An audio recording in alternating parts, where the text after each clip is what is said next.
Well, I unpacked some boxes with my model boats and some stuff I make, but to get some space I need to make these lower cabinets first, because the whole room is full with stuff that is not going to be in shelves but in these 3 cabinets down here. So I have to go on with making these cabinets first. So, by the way, welcome back on the Not Just Sawdust channel.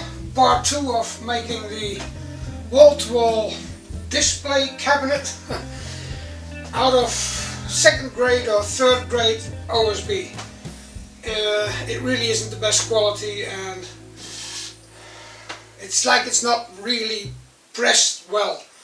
So if you paint primer on it and the layer is too thick, even stuff comes loose, so it isn't glued that well either. So too bad, really bad quality from a Portuguese company, so that's a lesson, never again. But we're doing the stuff with what we have, so for now I think it looks okay, and as long as I use the filler for the sides, no problem, we'll get it done. So, but first, the cabinets for down here. Up to the table saw again.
parts are ready. The bottom parts, the tops, sides, and I didn't make the doors yet because I measured that when I put everything together. But first I have to put on the original plinth that was on there, and then put some of these structures in, and then, well, we'll see. We'll get about 80 centimeters high, so we got a short shelf here which has only like 35 centimeters of space, but that's good enough for the stuff I want to put on. So a lot of work to do now, and getting the miter saw to cut these plinths first and then put on all the brackets and the stuff back in. But that's for the next video, so thanks for watching. See you next week at the logo.